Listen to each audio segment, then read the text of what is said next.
I'm not crazy. My mom had me tested. Oh, Sheldon. Yeah. I needed a quick certain things, and I went to the Desert Star Playhouse this week, and we saw the Big Bang parody. Oh, I wanted to watch that. Was it good? It is really good. There is like really no villain plot. Like their villain plot is a guy named Yvonne Flusk. And all he does is just, walks around with a phone and then just buys things. And it's just like, okay, well, but the funny part is that the two main actors that are Sheldon and Leonard, they do such a good job of, like, the Leonard character owns his glasses, and you can tell that he's really embraced the character. The guy who's Sheldon nails it out of the park with the completely awkwardness of everything. And even the person that plays Amy Farrah Fowler, she is really good. The only person that really, and interestingly, all the main characters, with the exception of Howard and the Elon Flusk guy, are played Monday through Saturday by the same people. Oh, wow. So they were like, these are the only ones that can nail it. And apparently they got the time. Yeah. It was very impressive. So would recommend. I'll have to look at the casting because I don't know anybody by names, and I'd have to be like, yeah, does it look like this? It look like that? Yeah. Well, and the three main people, Sheldon, Leonard, and why can't I think of the girl across the street? Penny. All three of them are brand new. They've just barely basically moved to Utah. Oh. And Well, so then I don't know anybody then. yeah. All right. Well, welcome back to the Utterly Useless Podcast, the only show on the internet where overthinking meets absolute zero practical value. In today's podcast, we have, armed with our nonstop supply of hyper-specific trivia nobody asked for and is totally unable to admit when he's wrong, the Sheldon of the podcast, Timmy. Oh. Timmy. What? Also, the long-suffering glue that holds the show together, constantly trying to keep us on topic while deeply questioning his life choices, the Leonard of the podcast, Jeremy. I have nerd in my name. And then there's me. Questionable fashion sense, overly elaborate schemes that always backfire, and unearth confidence that somehow keeps us all entertained. The Howard of the podcast, me, Brett. Howard. Howard! So grab a drink, turn your brain completely off, and let's get utterly useless. You're in my spot. I thought you were going to say, let's get dangerous. Oh, no, that would be Darkwing. I know. But I thought that's where we were just going to migrate to anyway. No, I would have to. I am the missing part. Missing from your easy to assemble swing set. That would have to be the introduction to the podcast. Oh, okay. All right. Well. All right, merit badges. What do we got? All right. So I'll start us off. So last night, me and my wife, we went to go see the new Spider-Man movie.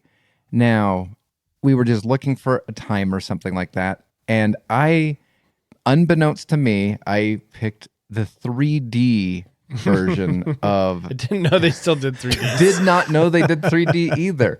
All I was looking at, because, they have, the XD thing, you have this stage, the local theater close to us doesn't have an IMAX. And so I just... I was just like, hey, this one starts at $725. The next one starts at $750 over here. The next one starts at $8 right here. It's like, let's just go with the $725. Boom. So as we get our ticket scanned, they're like, okay, and here is your 3D glasses. And my wife looks at me and she goes, I hope I don't get, motion sickness. And so I preemptively, said about at least 50 sorries before the beginning of the movie. and everything was fine. And I will tell you, 3D for this movie was really good at the very beginning because you got to spider sling with Spider-Man going from building to building. And then after a while, you just, like, all it did was just open up the set to being three-dimensional. It really didn't do much besides the introductory, probably about 5 minutes or so. The only thing I got nervous with was it did a pretty good job some of the time of making you feel like you were falling with Spider-Man. Mm-hmm. And because I have a fear of heights, I at one point in time turned my head and just closed my eyes. I'm like, it's okay. It's just a movie. It's just a movie. It's just a movie. It's just a movie. Exactly what you tell your kids. It's just a movie. It's just a movie. I didn't realize they still did 3D though. Like I'm just still like head scratching right now. Yeah. Like, wait, what? I was scratching my head as well too. But I'm curious if they're still going to do it because some of the previews that they showed us, they showed the Avengers Doomsday in 3D. So that trailer was in 3D. There's a new whoever did the Secret Life of Pets. I'm not sure if it was Illumination or Pixar or whatnot, but there's a new that company's thing, and that trailer was in 3D. The rest of them were not in 3D. I want to say the last movie I saw in 3D was Avengers, back in like 2012 or whatever. I couldn't even tell you which. And I have the ticket. I think the last one that I saw, One of those real tickets, you know? Uh-huh. Yeah. Mm-hmm. Yeah. I miss those real tickets. Bring it back. The last, I think, 3D movie I saw, because I saw the Avatar movie, the first one, and that one, it is worth seeing in 3D. It was good. I mean, it takes an average movie and makes it very enjoyable. I never wanted to see the other two, and I don't even know if the other two were in 3D because it wouldn't be worth it. 3+ hours is not worth my time. I was in for a one and done Avatar. But I think the last one I saw was the second Sherlock Holmes with Robert Downey Jr. And the only thing that was neat about that is they had a cannon scene that blew, I know what you're talking about. Blowing apart the trees and stuff like that, and shards of tree were coming at your face. That was not worth it. No, that was the only 3D wow scene of that. I was like, hey, 3D's dead. Yeah, I'm over it. I don't think I ever really was into it because I hate the, we're going to make this scene just for our 3D glasses wearers. I'm like, no. If you can't just do your normal job while I wear these glasses, I don't need that, little nod like, whoa, the stick is coming close to me kind of thing. Yeah, not a big fan. I'm okay to phase that out. I'm curious about this whole 4DX stuff, and I've been in the moving chair, and that's fine. I didn't like them. But I've only seen one movie with the moving chair, and that's the Mario movie. But other than that, I just want to go to a theater and sit comfortably and see the full screen. I don't know, and I think they need to phase out those stupid ones that are in the very front, where you're just your neck is stuck in the headrest. Who honestly is going to sit there? I think they need to make chairs lay down more. I don't know if that's just me, but some of the chairs, especially the front one, if you're gonna be in the front, let's just make it a full on bed and lay down. But man, I feel like if you're in the front, then your head's back just like this, and you're looking at the full screen. It's too big. It's too much. Do you remember back in the day, some of the megaplexes where they had those gigantic love sacks? Yep, I was thinking about those. I never sat in one. No, I never sat in one. I imagine that's a pain to clean. Mm-hmm. So I had an idea the other day. I was talking to my wife about the movies and how I took my kids to see Sheep Detectives. That's such a good movie. Yeah, it was good, and we saw it at a theater in Provo, and the movie theater. I got popcorn, and we got drinks, and we had to go to the counter and get the drinks refilled. I'm I'm like, this is so stupid. Mm-hmm. I'm like, it needs to be at least self-serve. Yeah. And then I told my wife on the way home, like, what if they had a movie theater where the fountain was inside the movie, so you don't miss anything. You can get up, get a refill while still watching. That'd be cool. A lot more money, but it'd be cool. It would be so good. It's just you'd hear the ice machine. That would suck for all the listeners. But then they could you can put a popcorn machine in there too, Yeah. and just, or they could have an attendant there watching it. Yeah, or they could have what they could do is they could have one that's for both sides, Yeah, and so the guy is working 2 theater rooms side by side, and he just turns around and pivots for one room or the other room, and then somehow it's like tucked back in that little like hallway. Oh yeah. yeah. And I know that you could. There's some seats where you can call or have an attendant bring a drink or something, and Yeah. order a drink. But like sometimes you just want to get up and do it yourself. Like, what if you don't want ice or you want something specific? Yeah. It'd be nice to have it right there so you don't miss anything. All right, I'm with it. Mm-hmm. I'm hip. But anyways, did you like the movie? Oh yeah. Oh yeah, that's. I love Spider-Man. Spider-Man is my favorite Marvel character. To read, second favorite character to read is actually Daredevil, but that's another story. I'm very curious. I want to almost go and watch some YouTube Easter eggs because I caught a couple of them, and one of them is there was a garbage can that had the what is it? I can't think of his first name. The D'Onofrio Fisk mayor poster on it, and so I'm like, ooh, that'd be so. And I've heard that they're trying to cross over that Fisk into the Sony Spider-Man world or whatnot. I mean, he was a really big part of Spider-Man's world. Yeah, I mean, he became more of Daredevil's. He was just like from comic, lore. He was like a C-level villain for Spider-Man, but became an A-level villain for Daredevil in the comics. Yeah. Okay. Because I saw the Spider-Man movie on Monday last week, this last week, and I'm surprised at how many people go to the theater on Mondays. But yeah, it was pretty good. I really enjoyed it. I wasn't sure what to make of it. I was curious if they were going to go to that whole overly mutated, near turning into a spider Oh, gotcha. Yeah. thing. And I'm glad that they took that pivot, but I'm really curious because the villain of who they are, and I didn't see that coming whatsoever. I feel as though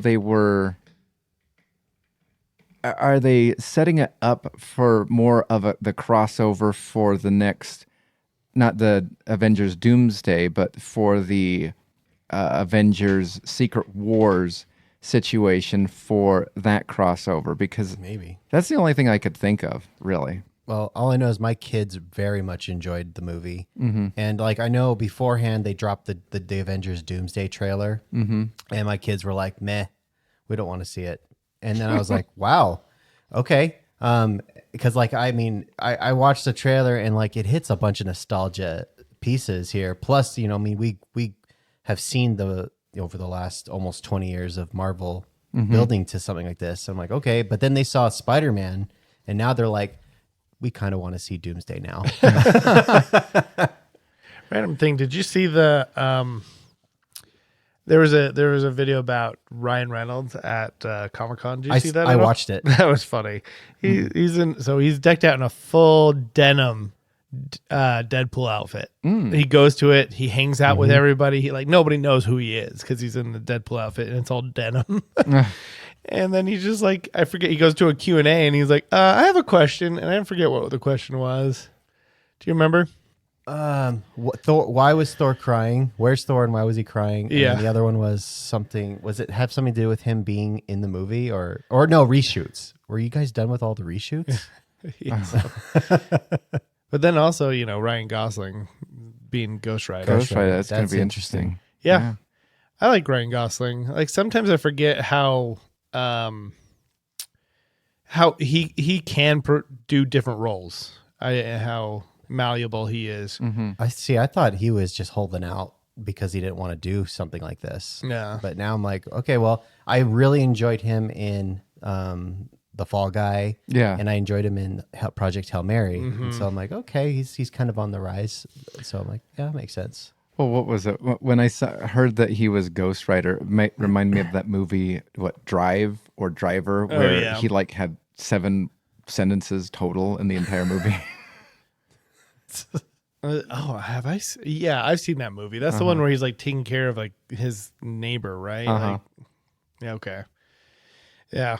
Yeah. He's better than I give him credit for sure. I mean, I do like him, but I'm like, you're usually just a one genre, maybe 2 genres, but now he's all of them. He does them all, collect them all. Yeah, gotta get them all. All right. I think I'll move on to my merit badge. Wait, we're Still on merit badges. It's still on merit badges. Oh. Yeah, because I think Brett's the only one that's done one, right? Yeah. I went. All right. that's enough. My merit badge is called Fostering Our Youth. Oh.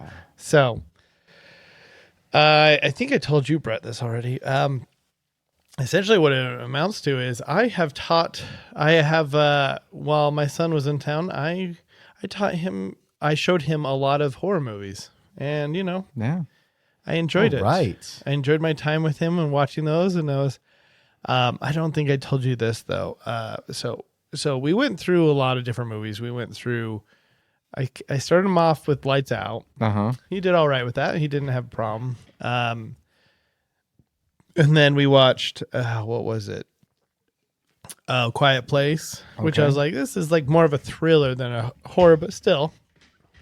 And 1408 was the next one, and that one was his first like, oh wow. I'm like, yep. I like 1408 so 1408 is fantastic. Yeah.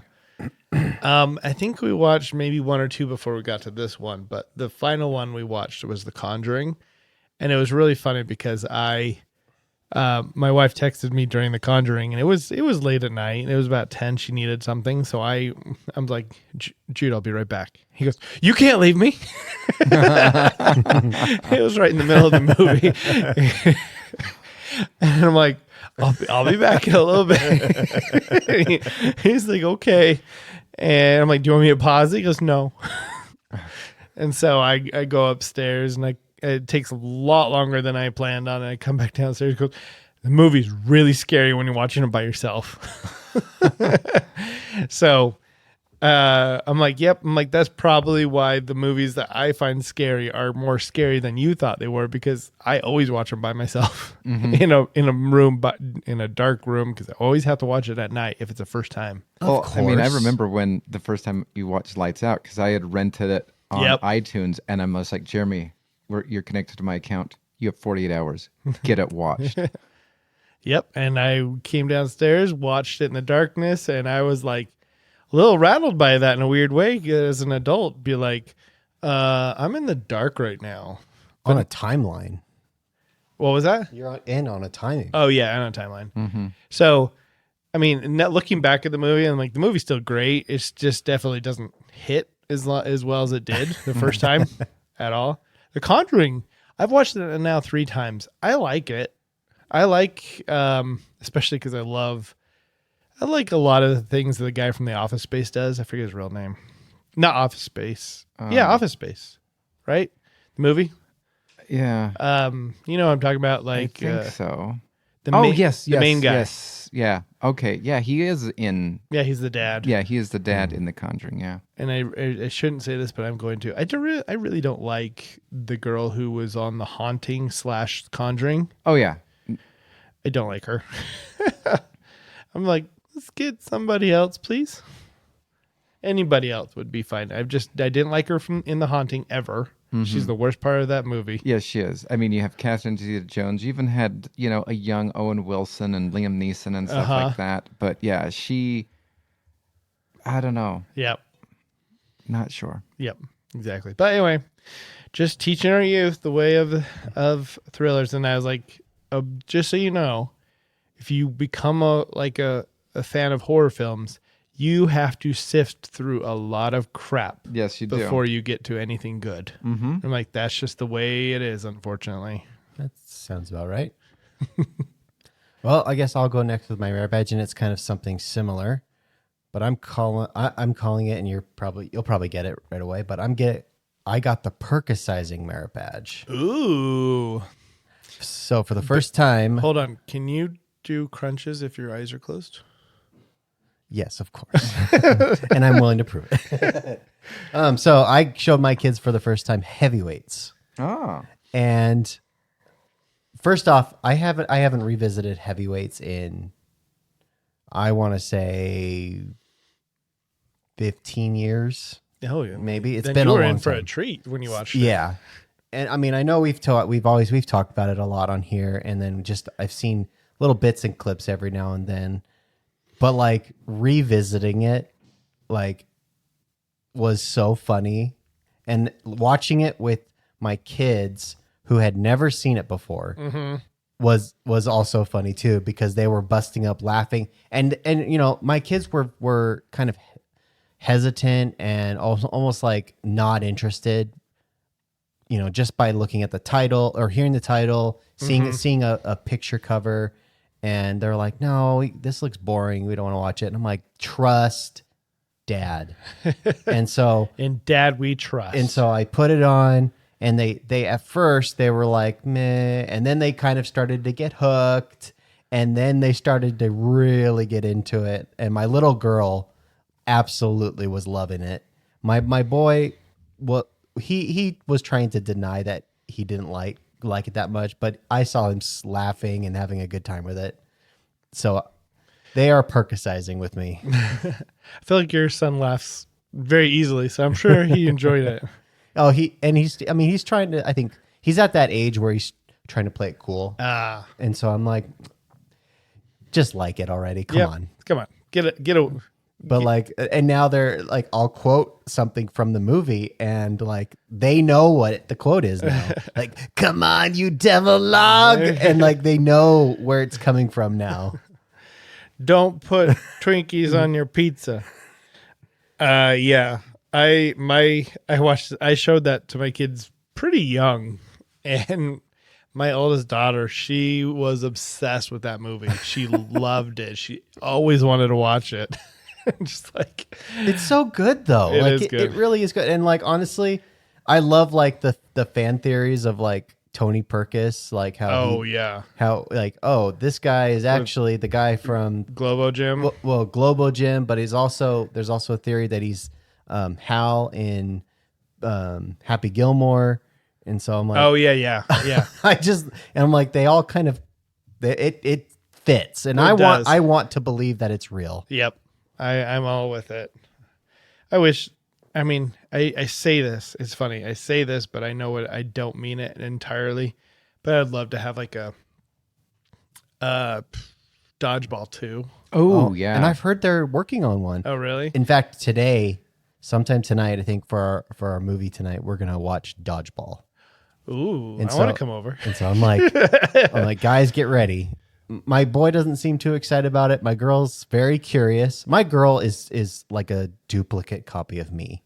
So like she's starting to get on board with this kind of stuff. So I'm excited for it. Other than horror, she doesn't like horror. Okay. That's fair. I think I liked horror as a kid, right? I'm trying. I'm pretty confident Well, I did. But it's like you wanted to like it, but also you had the blankets covering your eyes. And I was talking to our sister about it the other day, because my wife, I constantly tease my wife about, let's watch Return to Oz, and she's just, my wife just like, I hate that movie so much, and so Nikki was over, and so Casson asked, like, so, you know, did you guys really watch Return to Oz? And Nikki goes, that is a horrible movie, and yeah, we watched it all the time. Yes. And it's one of those, it's kind of like, you know, boys with like gross smelling things are like, oh man, this smells, here, smell this. And we would constantly like, oh man, that movie sucked, let's watch it again. Yeah. Like we had The Gate on a high clip rewatch. We had Return to Oz, Watcher in the Woods on a high clip. Like there was, you know, me and a coworker many years ago deemed like Disney from the 80s, like scary Disney. Yes, that's what I've heard it. Yeah, because even like the Boogeyman and the Yeah, the Boogeyman's Boogeyman. Bride or whatever. You had even what was it? The Black Cauldron. Kind of. I never saw that. It's not that great of a movie. The 80s kids are built differently, though, than They the kids are. today. I've come to realize that all movies that were considered kid movies back in the day, Oh, yeah.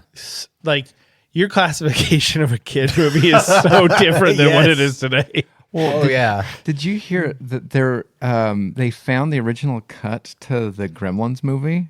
I didn't And know that there was an original. There was an original cut. It's 3 hours long. I'll watch it. I like Gremlins. And it's just, Gremlins is a kid's movie. Yeah, I didn't really And a like Christmas Gremlins. movie. It is. Yes. It is a Christmas movie. I like Gremlins, honestly. Like, that's me. I like number 2 more than number 1. I honestly like number 2 more, too. And I remember, like, as a kid I wanted to build that little bone arrow with the paper clip in school. Yes. To this day, I still think Gizmo is one of my favorite, like, plush kind of creatures in the world, like out of all Muppets and everything. Gizmo.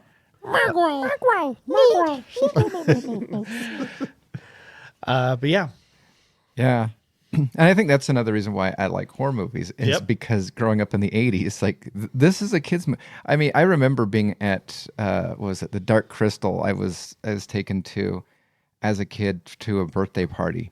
And that terrified me actually to the point of like near crying and being escorted out into the hall.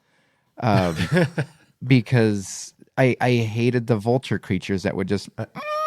Well, I just think in the 80s they were trying to find their footing for kids stuff. Like, how innocent are they going to be versus how do we want to stretch them? Nowadays, it's way too sensitive. Yeah. Because, I was thinking about it. If you look at like Disney release times for any kid movie, I mean, they were few and far between. Oh, yeah. Mm-hmm. We just had a decent, what do they call it? A vault of them to watch, depending on if somebody was lucky enough to buy one or whatever. But now it's just like boom, boom, boom. Every month there's an actual kid appropriate movie. And so they were like, finding their footing for sure. Yeah. And I think once that, what do they call it? Like Golden Age Disney came about, that's when they found their footing. Mm-hmm. Yeah. Spin the wheel. All right, we have Spin the Wheel where we have 10 categories of questions. We're going to spin the wheel and decide who's going to be asking what. And we get to start off with Brett today. All right. So this one I came up with while watching the Big Bang parody. If you're on a desert island, who would you rather be stuck with? Sheldon or Howard's mom?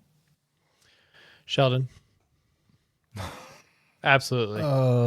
She would do nothing for me.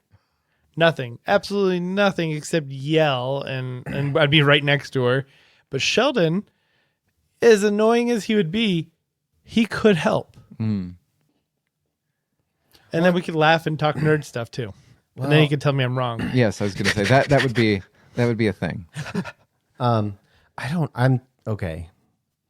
Cause like, I'm trying to think of episodes of the show where they were essentially stranded and how useful was Sheldon. Yeah. When they were on the side of the road. We're on the side of the road, with the van tire being stuck. And then also, like, weren't they stranded somewhere where they were dressed like Star Trek characters? Oh, that's the one I was thinking of. Yeah. Okay, there's another one where the van got a flat tire, and they were trying to get the tire off, but they couldn't get the lug nut off. I thought that's the same one. Is it the same one? I thought one was in the middle of at night, and they were like, oh, I don't know. I think they're two different ones. The other one, I think somebody stole their stuff in the Star Trek outfits. And then then they had to hike over to a diner or something. Yeah, then they went to one of the places they're going to George Lucas' place. Oh yeah, the George Lucas Ranch one. Yeah. I don't know. Anyway, now if you asked me if it was Sheldon or like Penny, I mean Penny would probably be useless too, but she wouldn't be annoying. I'll go with Sheldon. I think we could find a way to make it work or somehow get off the island. I don't know, but I'll go Sheldon. Yeah. So if I were to switch that on you, it's Sheldon and Penny, because I think that's a really good. Sheldon Penny. Yeah. I mean, there are times where like Penny has a moment where she shines. Yeah. On street smarts. And she's a little bit. Well, she's definitely stronger than the rest of the guys. Of course. I think I would. This is a hard one for me because it's like you either go for his brain or you go with somebody who's sane. Brain or sane? Brain or sane? I'd still go with, I think, Sheldon. I really struggle on this one. Brett, who would you go with? I think I would go with, because, Howard's mom would like not constantly demean you, but you're right. All she would do is, I'm hot, I'm hungry, or whatnot. She'd be hangry a lot. Yeah, she would be. And so and that's why, because I thought about Sheldon and Penny, but I felt as though everybody would go with Penny. And so I went with those two because it would be the harder decision. I think the easier one, like you said, Jeremy, would be Sheldon, because both of them are useless, but at least you could have fun talking. And yeah, you'd be proven wrong. Like, Yeah. Who do you think would be stronger, Superman or Hulk? And then whatever you fell upon, it'd be like, well, you're wrong. Yeah. Like I couldn't even use him and like, hey, since we have all this time, could you teach me clean on? He would try and get very frustrated with me. Mm-hmm. And so I'm like because of all these things, the question comes down to is there a possibility of getting off this island? If there is, I want Sheldon. If I know that I'm going to be here for the rest of my life, I want Penny. Because I will kill him. Just like Leonard wants to all the time. All right. And I'm up next, and I get blind ranking. Ooh. All righty. Y'all ready for this? Do. Uh-huh. Okay.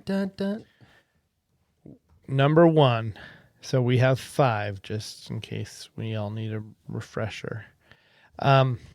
Is Zoolander. Let's see. I'm going to try to overthink this and figure out what Jeremy's train of thought is for this one. Oh, when did Zoolander come out? 2001? Yeah, 2001, I believe. So I personally really like Zoolander. So I'm gonna go number 1. I'm gonna go 4. Okay. I quote Zoolander so much, so number 1. Yeah, so do I. Zoolander's great. Number 2, Superbad. 5. 5. Oh, okay. I think I figured out the... You think you figured it out? Uh-huh. You got me. I think I got you. All right, You're so smart. Number 3 is Step Brothers. Oh, okay. I totally got that wrong. 4. I thought it was going to be all super titles. What do you mean Oh. super title? Because you super bad. Superbad and Zoolander? Zoolander first. Oh, my brain just went somewhere else. Never mind. I'm gonna do 4. Could I do Step 6? Brothers. No, Oh, you have 1, 2, and 3 left. I have 4. So for 1? 3. Okay. Tropic Thunder. 2. 2. You said that with such glee, Brett.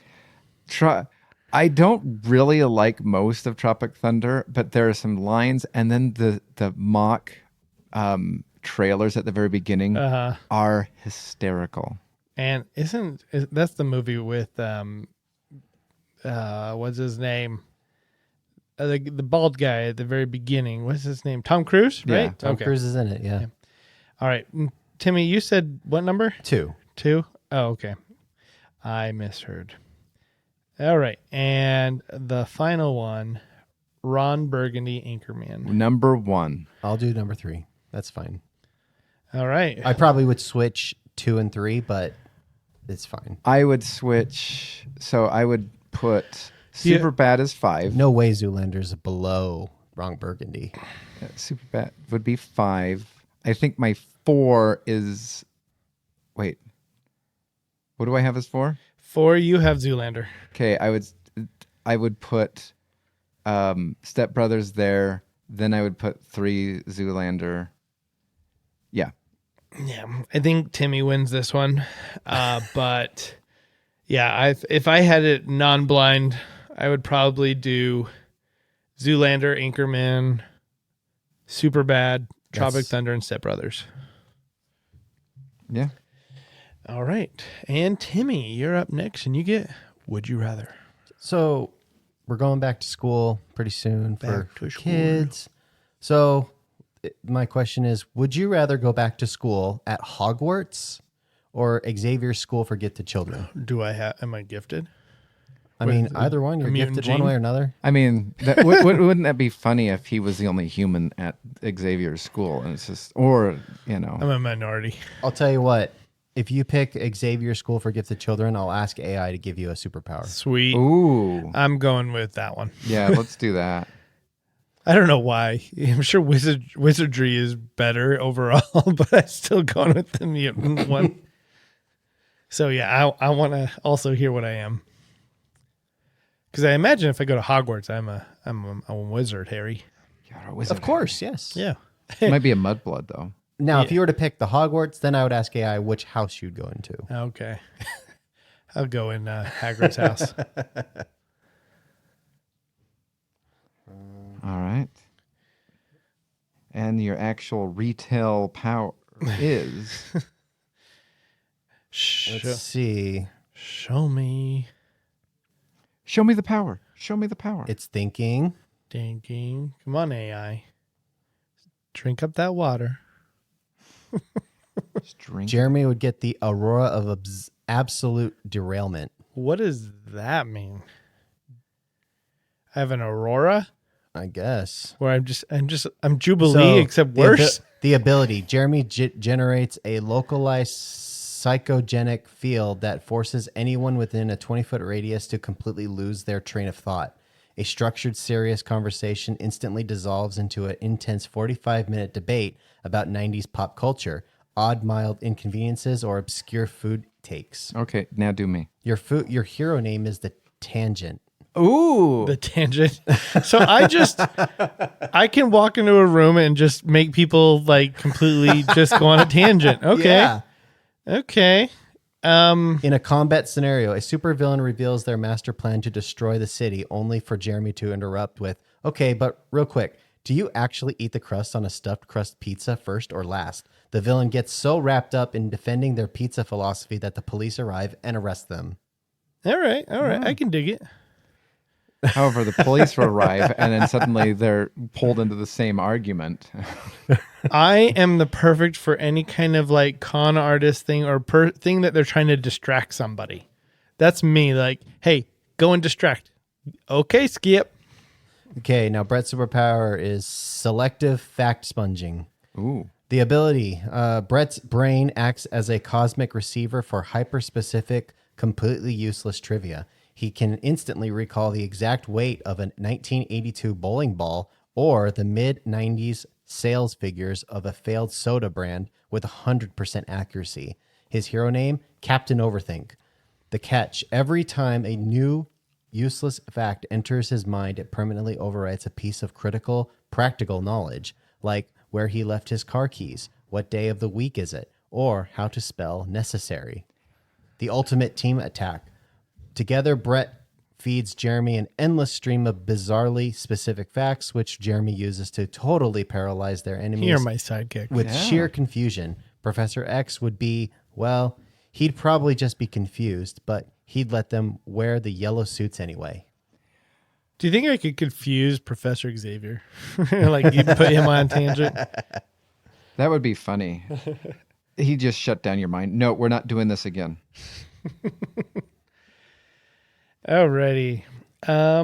Next, we are going back to Brett, and it is, what would you have done? All right, so this is actually a true-to-life situation. So with the eventual release of Avengers Doomsday, Disney/Marvel is going to re-release Endgame with 30 extra minutes to connect, having Marvel Doomsday Marvel Endgame connecting straight to Doomsday. Now, we've had other movies since then, and we've had, the end scene credit that some of these things have not overly been resolved. If you were tasked to fix Marvel, what would you do? Using only 30 minutes of time. Well, not just 30 minutes of time, but because it's literally going from Avengers Endgame to Doomsday. Like, I'm really curious. Does the Marvels, does that get kind of like almost written out? It was all a dream. It was all like Shang-Chi. I mean, he is in the trailer for Doomsday, but do you even decide to reference, like, what would you keep in and what would you be like, you know what, we're just going to write that out as just a fun one-off? WandaVision I'd write off. Anything in relation to that?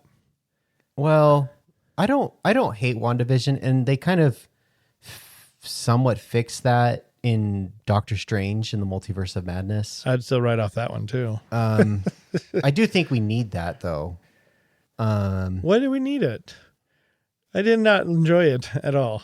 I think just the I guess showing the different universes. I mean, I think they should have done more with the multiverse, but didn't Spider-Man do a better job with that?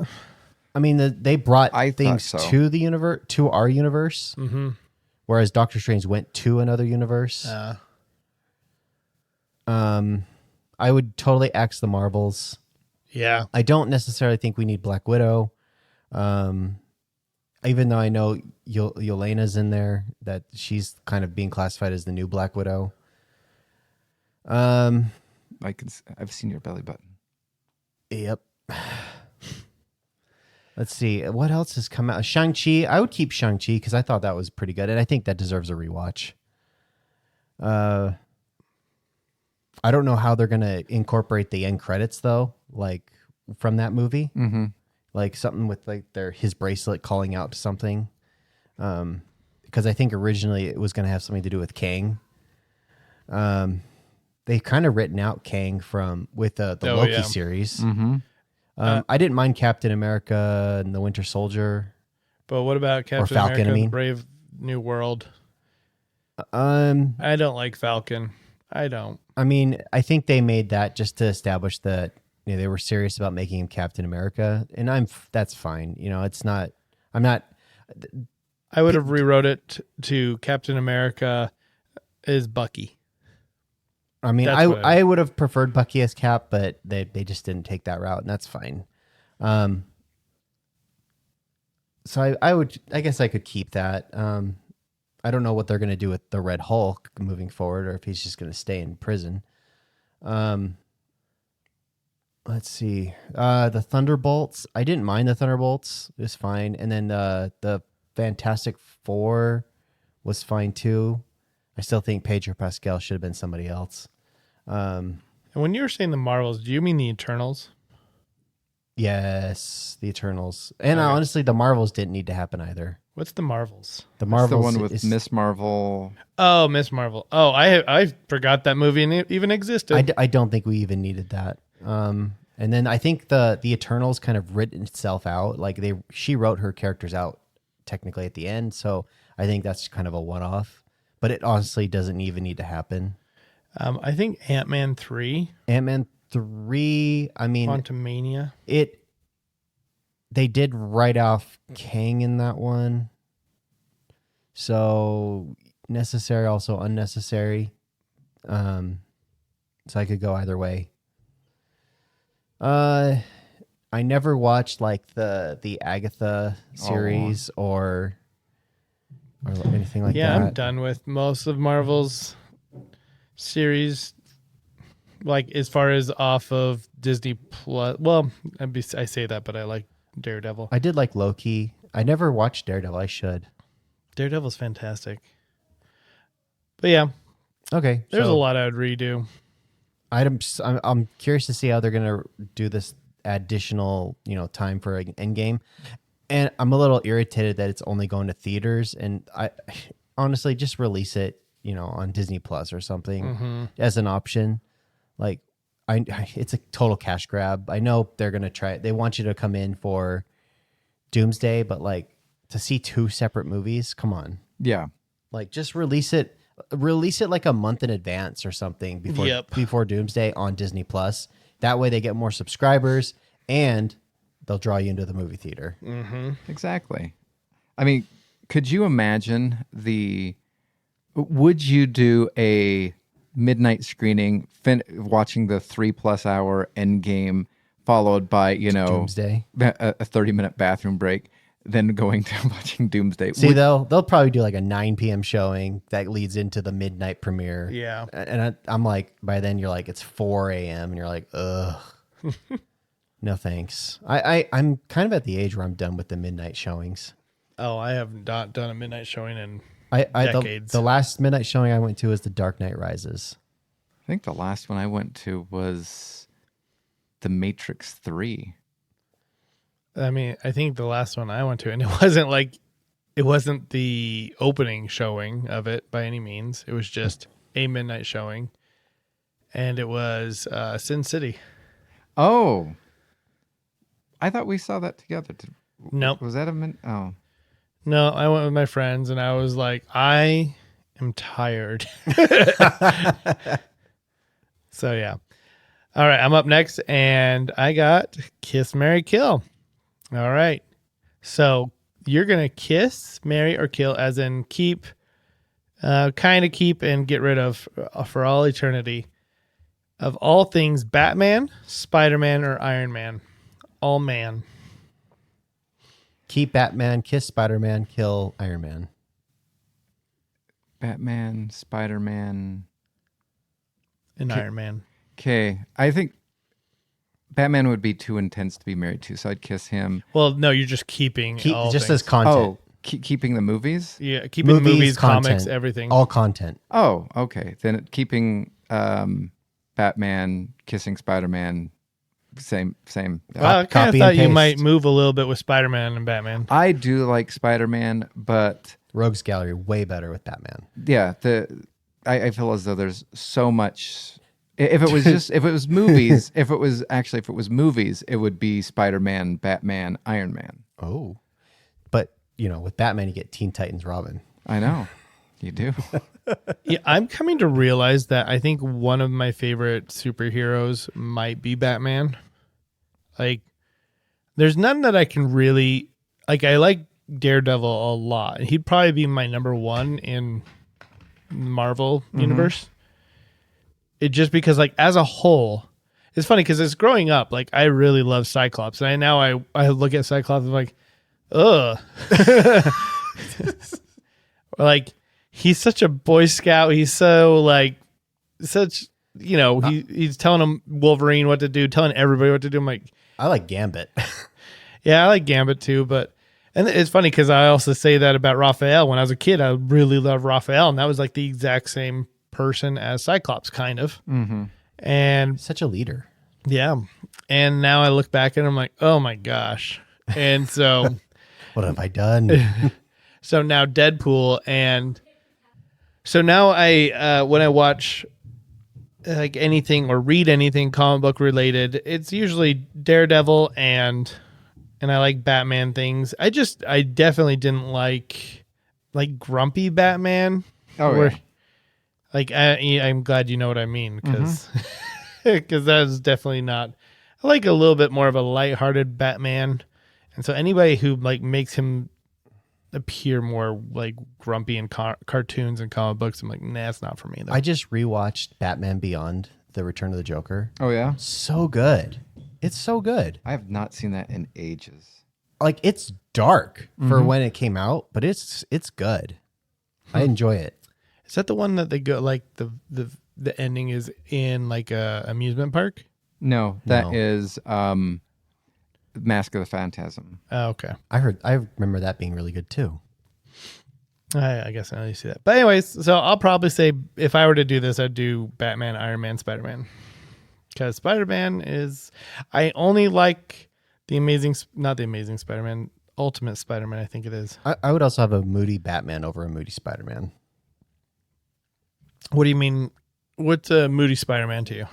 Like the one like on screen, like Tobey Maguire's in number 3, Oh. like going emo and Yeah. not as fun as like Batman going grumpy. Yeah, I agree. Well, I mean, that one just Spider-Man 3. That was just dumb. It was All just right, it was Timmy, just there. You get to finish this off with, could you fight it? All right. Could you fight a dozen stormtroopers with your bare hands? Let's see. It depends. Am I the main character or a sub-main character in this, or is this real life? Because this just depends on how accurate they are. If I am a main character, they won't be able to hit me. If I'm a sub-character, I might get a couple of laser burns or something like that. And if I'm just some Joe Schmo, I'm dead. You're the sidekick of a main character. Okay. You'll survive. And you're not wearing a red shirt. Oh, man. I just found that there's a comic series called The Red Shirts. That's funny. It's 5 issues long. I'm looking into it, but that just sounds hysterical. Yeah. I think you said 12. 12, just a dozen. You know, do I have, you said bare hands. I don't have anything. No pea shooter. Pew, pew, pew, pew. Nothing? I mean, you look for what you can find. That's a bit. You're unarmed. At I the moment. roll for investigation. Sure. I am going to say I probably can't. They don't have guns. They don't no, have guns. No Okay. guns. Oh. It's just 12 stormtroopers. No, they're unarmed. You're unarmed. I think I have a better chance than You're fighting them in a playground. Ooh. Oh yeah, I could be. Okay. Channel your Jackie Chan and Yeah. let's see what you can do. I mean, they got their clunky outfits and like limited visibility. So I can take them. You're on a 90s. You're in 1995 playground in So you're telling me it's dangerous. in Elko, Well, Nevada. it's more dangerous. Oh my gosh! Oh, so my is word. is it wood or metal then? It's definitely metal. Okay. With the wood chippings at the bottom. That's more dangerous for me than them because they got their outfit on. But they're so clunky. Yeah, they fall and they start melting. I'm stuck. It's in the middle of the day. The sun's out. Oh, they're just sweating bullets inside. Is there a metal slide? Of course there Oh, is. sweet. There's 2 metal slides Out in the sun. out in the sun. Yep. Okay. I think we might all die. Stop. Let's go get a drink, guys. Time out, bad guys. I am running out of air. Can we wrap this up? All right, Brett, you gonna No. fight him? Yeah, I think I could do this. I think I could pull this off if it was a 1990s era playground. I'm happy to hear the good college tries coming out. Yeah. Oh, it's not going to just be a good college try. I think I could literally, give them all wedgies. You believe that you could win. I do. I believe I could win. Yeah. They're going to fall down like dominoes, I'm sure, right? All right. Now on for our next segment.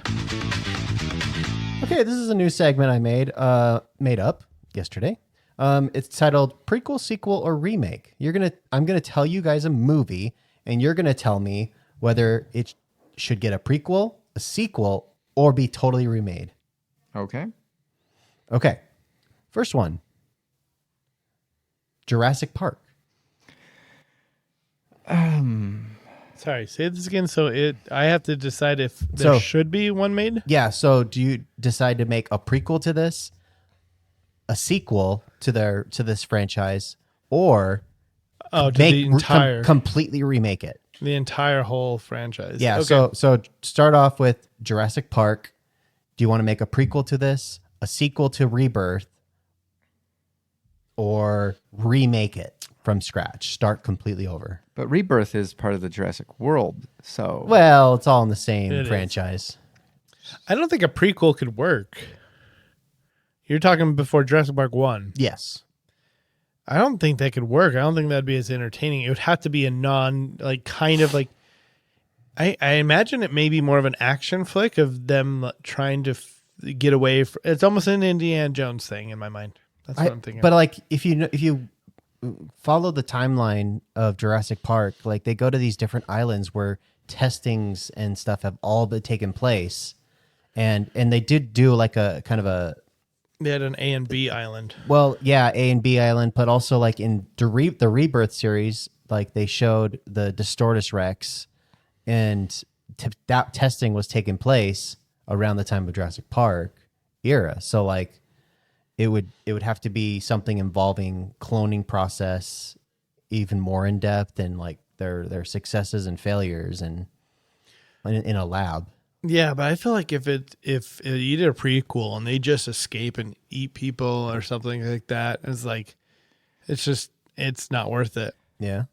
So I think what I would do is I would do a prequel, because a sequel would just be more maddening, because then they would just be, we already have the ridiculousness of what? Invasive species aren't a thing. We'll just live together. Everything will be harmonious. I don't see a downside to this whatsoever. Then you also have the more recent one where they're doing, taking the mentality and stuff like that of a raptor and putting it in a more capable hands of, a Tyrannosaurus Rex body. And then you have all the, mutant dinosaurs that went wrong in the most recent one. I feel as though if you, which would be kind of, so, and then rebooting the whole thing would just be even more maddening, because it would just be almost doing everything. They might be a little bit more respectful of the Jurassic Park book, but I think it would be funny to have a prequel where as they were doing the original island, bad things were happening, and then they continued to push forward, and then it just takes you into the very first Jurassic Park movie where it's like, oh my gosh, all this bad stuff happens. Well, let's just open the park anyway. That sounds like a comedy. It does.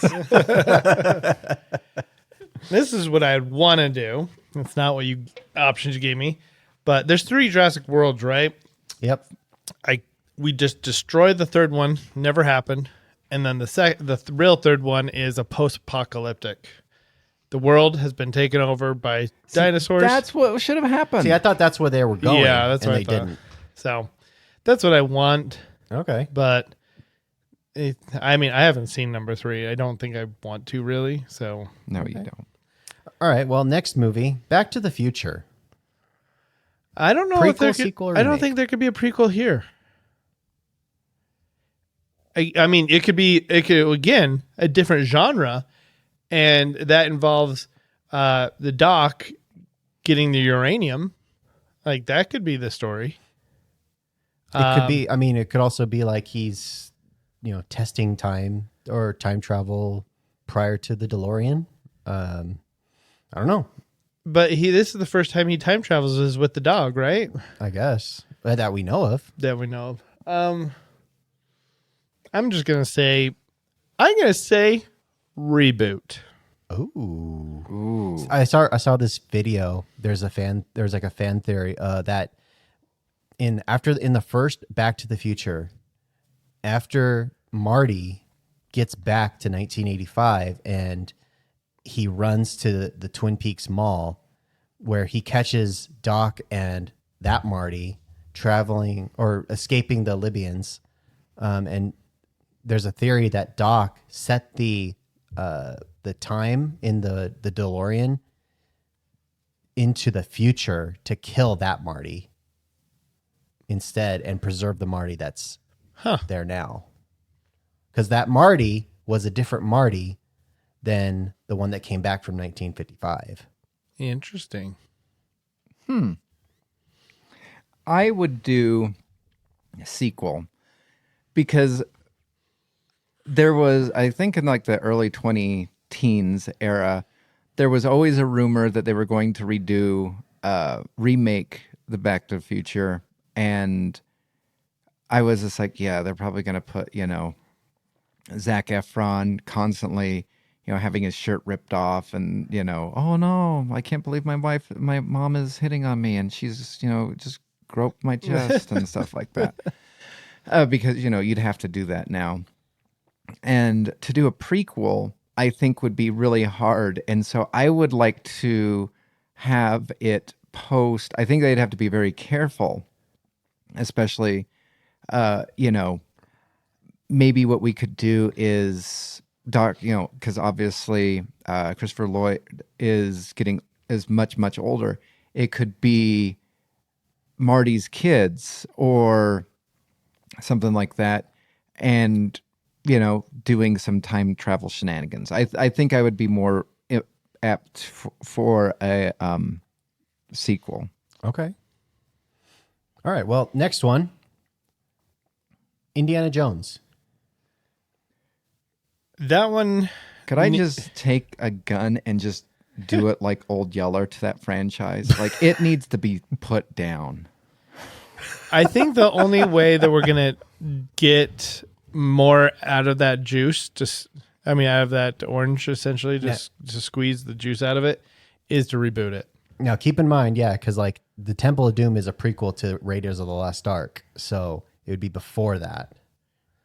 I don't think I ever caught that there's a difference in the timeline. There's also another fan theory that Indiana Jones franchise is the dreams of Han Solo trapped in carbonite.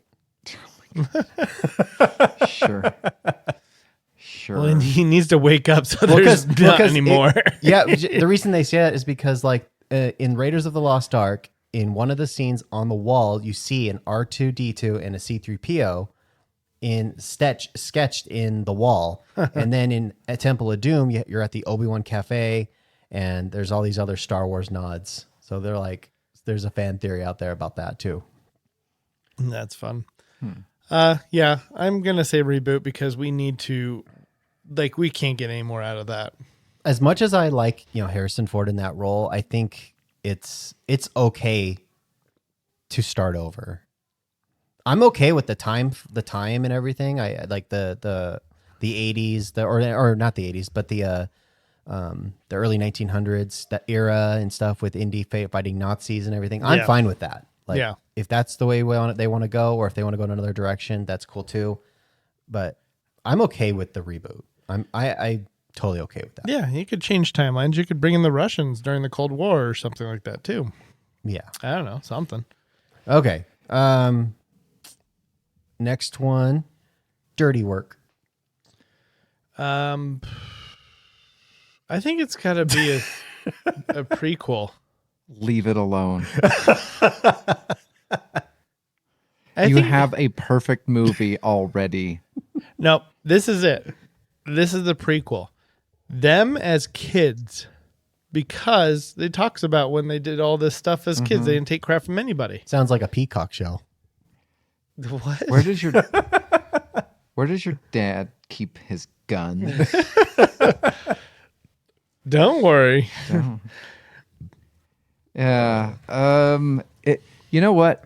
You are right. If they can do Ted the teenage years. See? Yes. Okay. Sign me up. Yes. I keep forgetting to watch exactly that show. where I was going with that.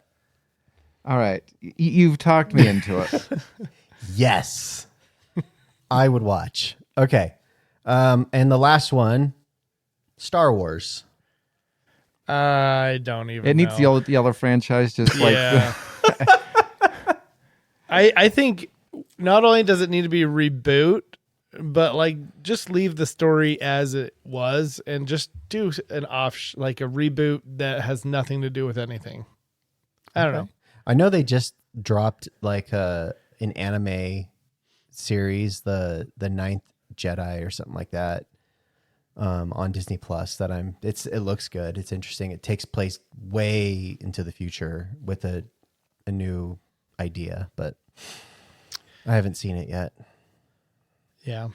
I think because I've been very curious because the wait, did you say Star Trek or Star Wars? Star Wars. Star Wars. So with the Star Wars series, they have all of the old comics before Marvel took over. Like all of those things have been, they've had omnibuses, and I've been picking them up because I really like that kind of era. But somewhere within the past year or so, they have been flying off the shelves like no other. And I asked my brother-in-law this, and he basically said, there's a chance that they're looking at doing some massive reboots and maybe dropping Star Wars 9 altogether and kind of going in a different direction from the silliness of everything. Yeah. I've heard that Disney was considering dropping 7, 8, and 9. I would be fine. I would be fine actually keeping 7. But That's the same. I feel the same way. Like we just reboot 8 and 9. Just tax write off. Batgirl it and you just shelve it. Tax. Yeah. I'm fine with that. I would say that they should just, call it a day and then rewrite like something else going on in the galaxy that has nothing to do with any of the others. That's like write almost a new story of what's going on in the universe. And I think they're doing that. They're trying to do that like with the Mandalorian and the Ahsoka series. And I mean, I enjoyed those two. But I mean, when you break it down, like it always begs the question, what is Star Wars? Yeah. Very true. And so, I don't know. It's the stars are at war. All right. Dynamite drop in, Monty. Ball caught. All right. All right. So now we are on to our drafting phase of the podcast. We are going to be drafting back to school movies. Back to school. All right. So, Brett, you are number 1. Numero uno. All right. Well, I know one. We're going for 1. I know Jeremy actually has like no interest whatsoever. And I'm curious, but I do know that there is one that he could go after, which would be it. Do I? Because I think Tim is going to go after probably the better one. I don't know what's going on here. So I mean, I definitely know one that is rattling around in that brain of yours. I think he's talking to us, but he's talking to himself. yes. Yes. When I start arguing with myself, then you can be. This is afraid. his superpower. This is my superpower. Exactly. I've had it all along. Let's see. Okay, I'm gonna go with Ferris Bueller's Day Off. Dang it. I am just fine with Yep, that. I knew you were gonna be just I fine do with not like Ferris Bueller. It never hit for me. There was another man, I've gone down rabbit holes. You're welcome. Hey, that's my job. My tangent man. So there's a fan theory that Ferris Bueller's Day Off is a Ferris Bueller living a Groundhog's Day, living it over and over and over again. Just due to the events happening in the movie and the way he reacts and breaking the fourth wall and everything. Oh, interesting. All right. I'm going to take what I think is the real number 1 pick. Billy Madison. I know what this is. Yep, it is Billy Madison. Yep. That's the number 1 pick right there. Ferris Bueller's could not even be picked. I know. I know you had no interest whatsoever. Yep. That's all right, Timmy. What you got? all right. I'm a little disappointed about Ferris being off the board, but that's okay. I've got backups. I honestly think that you guys are not gonna. Now that I have Billy Madison, I think I am fine, and you guys aren't gonna take any of mine. All right. I do want some comedy. I'm gonna go with. I have The Wheel too. Yep. So I'm gonna do 10 Things I Hate About You. Shoot. Ooh. Never mind. It's okay. I didn't think that would get picked. Which another fan theory. Some people think that That's movie the beginning is of the Joker. is the beginning of the Joker. Yep, I've seen that theory. I like 10 Things I Hate About You. Kind of underrated. Okay. Next, I got The Wheel. Back to School. I personally like this movie. I don't know how I feel about its sequel coming out this year, but I really enjoyed the first one, and that's The Social Network. I saw the sequel. Yeah, I think I didn't want to see the first Social Network, but because this is like a whole bunch of like lawsuit stuff like that. I think this new one looks a little bit more interesting than others. So I personally enjoyed The Social Network. I like how it's written, and it's great. So that's on my list of back to school. Back to school. All right. Well, you picked my number 2, but that's okay. That's okay. I'm going to pick a movie that I forget if Brett's ever watched it again. And if you haven't watched it, Brett, I think you definitely should. I'm picking 17 again. Oh, that's a good one. Yeah, Zac Efron. Yeah. Because that's why I was like, I know Matthew Brett Perry. Zac Efron, but I don't know if Brett likes it. I thought you like all Zac Efron movies. Is there a Zac Efron movie that you will not like? Probably. I'm not sure. I'd have to. Greatest Showman. I was forced to watch that with the family about a year or so ago, and I was I did not like it, but I decided to, instead of just hate the entire musical thing or whatnot, I found humor throughout the entire movie, where on the top of their apartment building, Hugh Jackman and his wife are sitting there singing and dancing, and because watch this again because I find it hysterical, because of the beats in the song and the movement to everything, she had to throw herself off the building because that's what the music required her to do at the time, and he grabs her and then pulls her off, and I was dying laughing. My family is sitting there looking at me. The 2 kids are just like, what? This is not a comedy. And it's just like, no, you don't understand. I don't like this movie, but my brain is now tuned to finding the joy and funniness of the whole thing. Then there's the bartender scene where this bartender is 1,000 places all at the same exact time during the song and dance because that's what is required of the scene. It is, I don't like it, but at least I found joy in the silliness and the obscurity of the whole thing. So, all right. Yes, I have seen that one. I really like that one. That's probably one of my top favorite musicals. That there in Newsies. No. We just barely went to go see Newsies Junior. It was performed by a local thing. The teenage kids sacrificed most of their summer to do it. Wow. I was really. They did a really good job. So I got the wheel.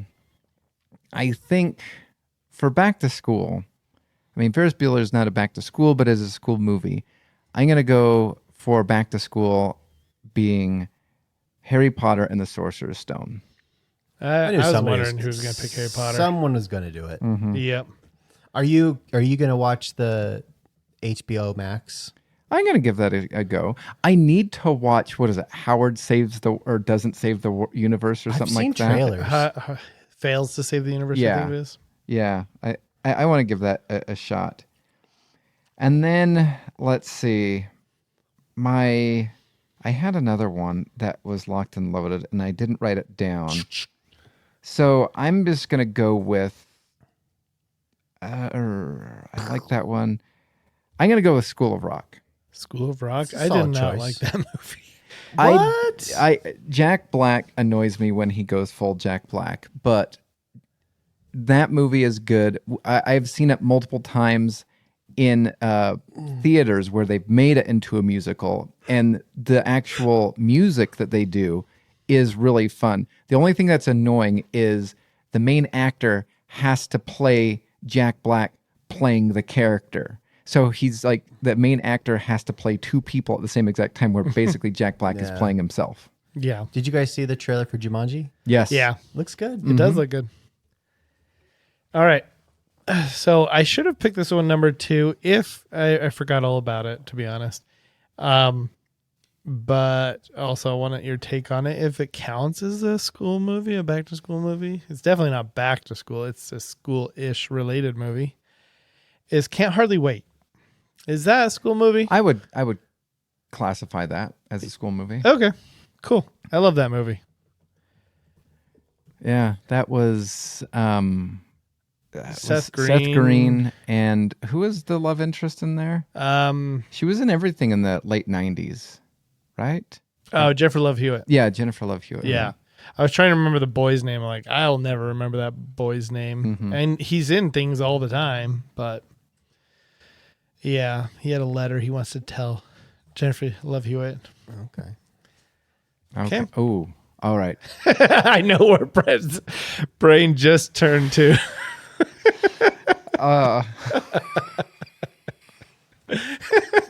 No, exactly. What just turned on? I'm kind of surprised if that wasn't already on your list. It was. That was the one that I forgot. All right, Timmy. Okay. You got the wheel. I know we all have a problem with the casting of this movie, but there's something about it that just gets me into the fall season and back to school, and of course football, and that's Remember the Titans. I don't have a problem with the casting. Well, just the characters in there, like we're supposed to believe they're high school students. Oh, that's fine. That was back in the day and how things were done in the 90s like I that. know. Well, but the funny thing was, is not only was it were they in their like late 20s to early 30s, but they, when was that story supposed to take place? Late 60s, early 70s, or something like that. And they were using modern like helmets and pads. I'm like, that's not. That's true. So, okay. And then my next one is a pick for my wife, because she absolutely loves this movie, and that is Napoleon Dynamite. I like people who like Napoleon Dynamite. So the question is, Brett, do I take the one Yeah, that... you can take it if that's what you want to do. Because right now I have... I kind of have nothing. You know what? Nothing. Like I have like so much. I have stuff that I'm just like, I'm not in love with any of my picks. I mean, I didn't take What? your Billy Madison. Billy pick. Madison. I- yeah. I- no, I'm not in love with the rest of my picks that I have left. Oh, That gotcha. I'm like, I'm kind of at the bottom of the barrel. Like everything's kind of meh. But I'm gonna take this pick because it encapsulates two things. It encapsulates the theme of this plus football, which is another Adam Sandler movie, The Waterboy. Oh, Oh, all right. okay. And I will let you have the pick. Not another teen movie. When I said the letter, did you think about the letter? Uh-huh. I thought of like the line where Jennifer Love Hewitt's character was like, "Can everybody always wants to on my chest? Can I on your chest? Yes." Chris Evans. You'll never see what a banana the same way. That was a good movie. I felt like because I had Can't Hardly Wait, I couldn't pick not another teen movie. It was just, it's this almost Oh, it's the almost same. it is almost the same, Yes. except different. I mean, so there's one that I was curious why you didn't pick, and that was Scream. I thought about it. I really did. And I actually thought about it more last night than I did now. I just like comedies. So that's what it comes down to. I mean, I don't care what you say. Can't Hardly Wait is a comedy. Oh yeah, And yeah, I think everybody picked, Remember the Titans and Social Network. Never mind. Those aren't comedies. I know. I have a balance. And Harry Potter is a fun movie, which it's funny because like I wouldn't say that as a comedy, but when things are fun, it's like comedy adjacent. Well, and it's interesting because what was it? When we go on road trips, we listen to audiobooks, and I picked up on Audible the full cast audio of the Harry Potter and the Sorcerer's Stone. It is really good. Like there is a narrator or whatnot, but once you get past like the first couple of chapters, it just goes into a radio drama type of a play. And it is really fun. And the thing that interested me is because it's been a while since I've read the book, but the wand shop is not as chaotic in the book as it is on TV. The movie made it fun, where Harry Potter's like blowing out cabinets, this and this, and in the book nothing's happening. Yeah. Are you listening to the one that did the pie narration? That TV show, I forget what it's called. The Pie Maker. Or are you doing the new one with all the voices? All the voices. How do you like it? I really like it. Oh, and let's see. So every single character has has a voice, and it's really, really good. I've really enjoyed the full cast audio. I can't wait to get to my favorite of the Harry Potter books, which is the Goblet of Fire. That is the better movie. That's for sure. I am looking forward to this show because, like anything else, like it's not. I think I am positioned properly for Harry Potter because I've never been obsessed. I've enjoyed it. It's something I am not a diehard. So you can almost do whatever you want with it, and I will probably, as long as it's something that I can enjoy. It's entertaining. I will enjoy it. That's the same. I mean, I know it came out while I was growing up, but I never got on that wagon. I also didn't with the Lord of the Rings movies as well, but I enjoy both of them a lot. Like I'm entertained by both. And if they want to keep making content for it, I'll watch it. Oh, FYI, Lord of the Rings, Hale Theater is doing Lord of the Rings the musical. Oh. And you brought him down. I was excited when you said they were going to do Lord of the Rings, and then you ended it with musical.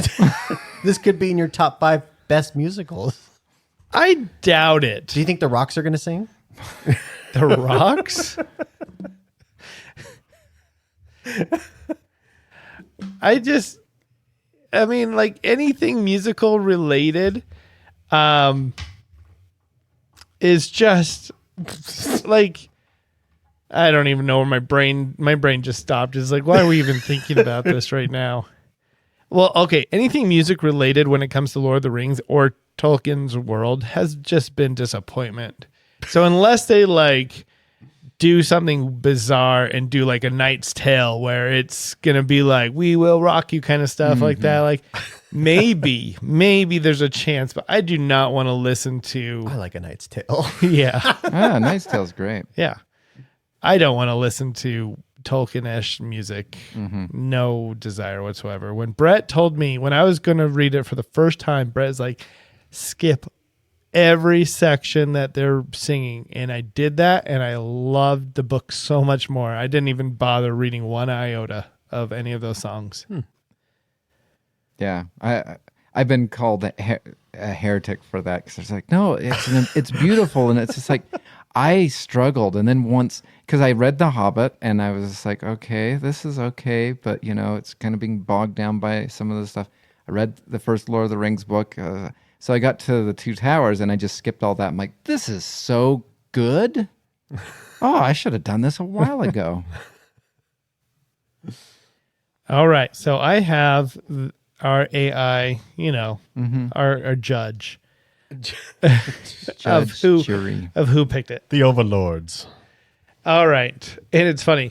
So because there are 2 answers of who won and all that stuff. And I don't want to know that because Gemini has given me an A and B choice. When it does that, AI is like, which one's better? I'm going to let you 2 choose because I don't care.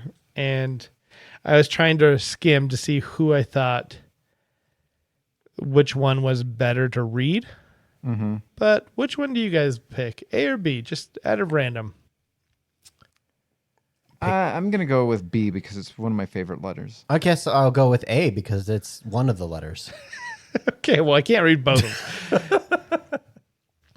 All right. Well, I'm going to just read this. It says, Brett came out swinging with big crowd pleasing blockbusters. It's a high energy list, even if Sorcerer's Stone feels like a loophole pick. Then for me, Jeremy built a roster designed purely for maximum laughs and pure 90s, 2000s comfort viewing. No pretension here. Just straight entertainment. He knows you. Yep, he knows me. And then Timmy's board has massive critical acclaim, Social Network, Remember the Titans, but it's a bit of an emotional roller coaster going from 10 Things to Harvard lawsuits. Oh, that reminds me. Also on the board was, I really like the movie Legally Blonde. So that was another one I was tempted to make. Okay. The final verdict. Timmy is number 3, is third place. Fantastic individual movies, but mixing heavy drama with Napoleon Dynamite makes the vibe a little chaotic for a back-to-school marathon. Second place, Brett. Super strong picks, but Harry Potter feels like a sneaky technicality and not another teen movie is a bit of a gamble. First place, Jeremy. Jeremy takes the crown. Every single pick fits the exact spirit of theme, hilarious, nostalgic, infinitely rewatchable, and jammed with classic comedy moments. From Billy Madison's dodgeball games to Bobby Boucher's tackle fuel. This is the ultimate back-to-school draft board. So that was letter B. That was option B. No, letter A. That one was I started reading that one because they had the snippet about everybody's. I'm just gonna read you the grading score. So Brett, you got a B plus. Points deducted for Hogwarts loopholes, but pure entertainment value. Why is it a loophole? It takes place at school. It's like your Teen Titans thing. It doesn't like you, Brett. Jeremy got an A minus. Extremely funny, highly quotable, pure rewatchability. I don't know. Isn't Waterboy a loophole? Most of it takes place on a football field. Of what, though? Mama said. Except yours also takes place all the way in school. And then Timmy, you got an A, despite the Social Network being a buzzkill for a party. The overall power of the other 3 picks carries this hard. So what you're saying is if Tim had a sleepover, Social Network would be the one everybody watches starting at midnight to put everybody to sleep. Yep, exactly. Okay. Yep. It's my plan the whole time. The whole time.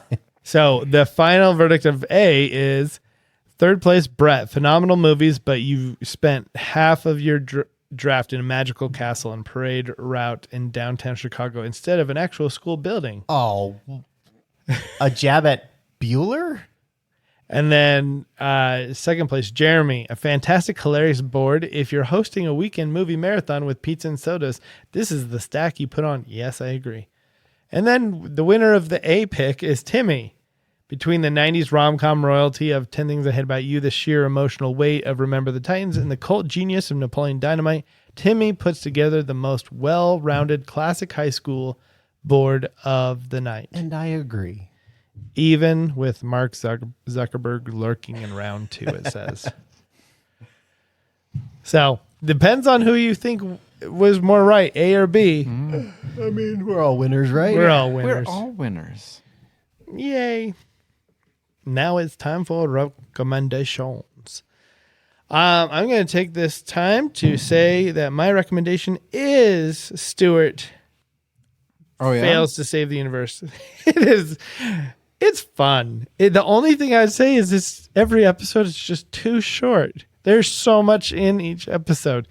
And don't skip the intros. Okay. They are fun. Okay. And they're different each time. And it requires reading, obviously. For they put in a lot of stuff into those. So it's not like one of those things you can look at your phone and watch and watch at the same time. Like, there is a lot there. Okay. And it's fun. And I like Stuart. And I like